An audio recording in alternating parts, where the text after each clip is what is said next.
Assalamualaikum anak-anak semua. Uh, Cikgu harapkan semua sihat, sejahtera dan bersemangat untuk belajar untuk hari ini.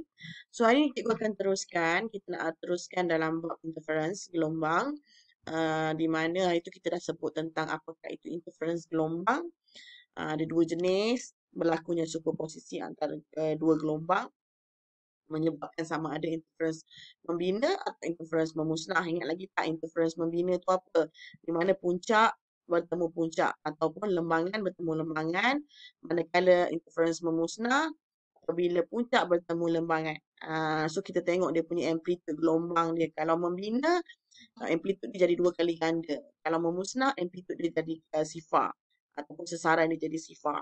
So itu interference. So hari ni kita nak tengok apakah sebenarnya hubung kait antara pemboleh ubah dalam corak interference gelombang. So ada 4 pemboleh ubah yang awak kena tahu iaitu lambda, A, X dan D. So sebelum kita tengok formula tu, mari kita tengok dulu apakah maksud lambda, A, X dan D. So lambda ni macam biasalah kita dah pernah jumpa dalam dalam tajuk ni iaitu panjang gelombang. Biasa panjang gelombang memang guna simbol lambda. So A adalah jarak pemisah antara dua sumber yang koheren. Nanti kita tengok apakah kat manakah A itu sebenarnya. Dan X jarak pemisah antara dua garis antinot ataupun dua garis not yang berturutan ataupun yang bersebelahan. So dan D adalah jarak tegak dari sumber koheren. Kedudukan X ditulis ataupun mungkin kalau kita tengok biasa kalau soalan jarak tegak di antara sumber koheren dengan skrin. Kalau skrin lah kita tengok macam mana fungsi dia. So sebagai contoh gambar rajah ni kalau kita tengok A tadi adalah jarak di antara dua sumber yang koheren. Kita tengok kat sini sumber koheren yang pertama adalah X1.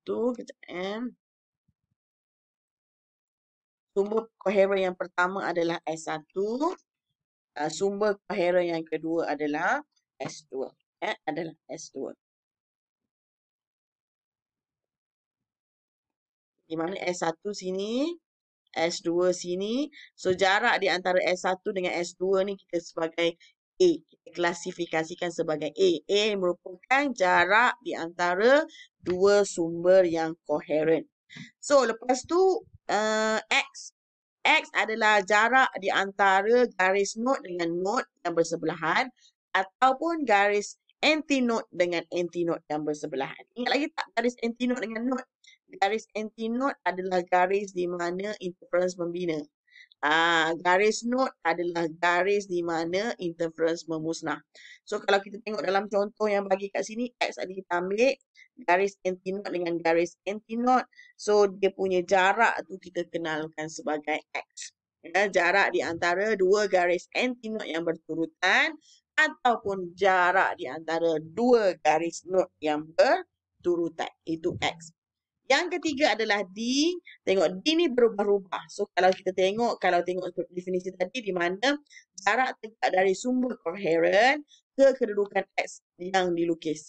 Kalau X lukis dekat sini, so kita ambil sini sebagai garis D dia. So jarak di antara sumber koheren, ni jarak tegak jarak tegak, jarak mencacang di antara sumber yang koheren di mana X dilukis. Ataupun kalau kadang-kadang situasinya di jarak di antara sumber koheren kepada skrin. Skrin kita nak tengok di mana pinggir gelap dengan pinggir cerah terbentuk untuk gelombang cahaya.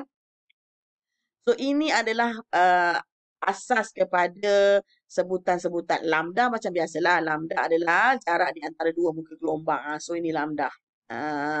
So ini adalah lambda. So lambda tu kita boleh cari dengan menggunakan formula. Lambda tu kita boleh cari dengan menggunakan formula. Lambda bersamaan dengan AX per D. Ini hubungan di antara 4 ke 4 pemboleh ubah tadi. Panjang gelombang adalah bersamaan dengan jarak dua sumber yang koheren darab dengan jarak di antara dua garis antinot atau not yang bersebelahan bahagi dengan jarak di antara sumber yang koheren dengan skrin. So ini dia punya formula. Okey, formula dia macam ni.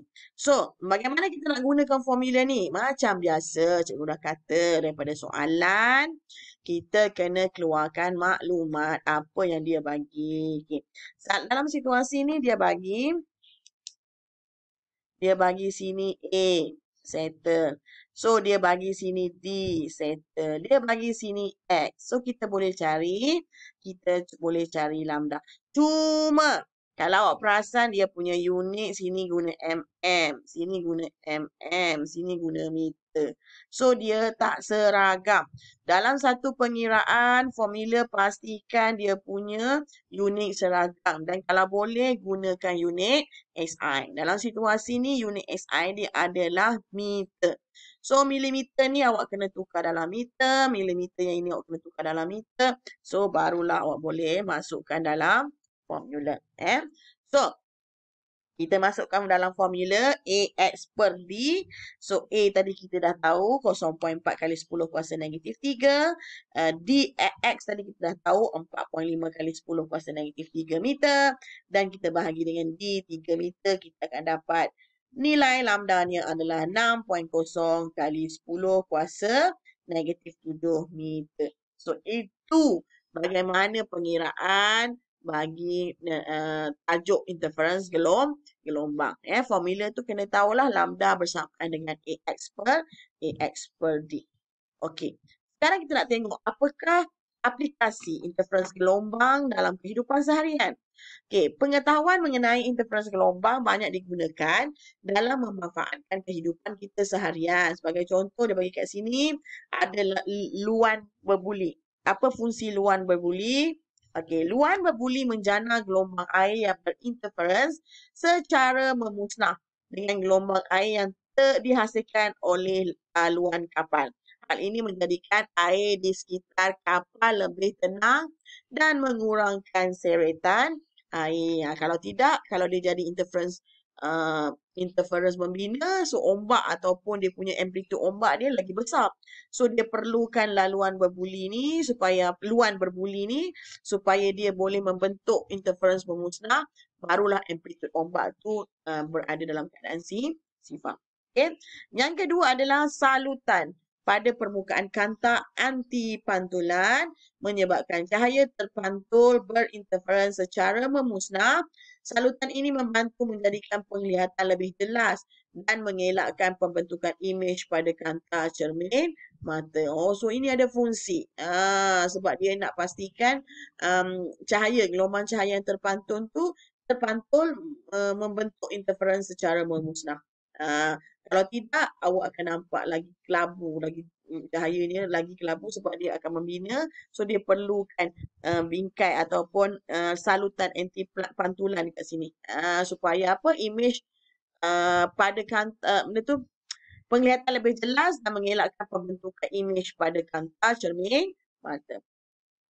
So, yang seterusnya adalah sistem mikrofon dan pemancar pada fon kepala yang digunakan di dalam kapal terbang menghasilkan gelombang bunyi yang berinterference secara musnah dengan bunyi sekeliling yang hingar.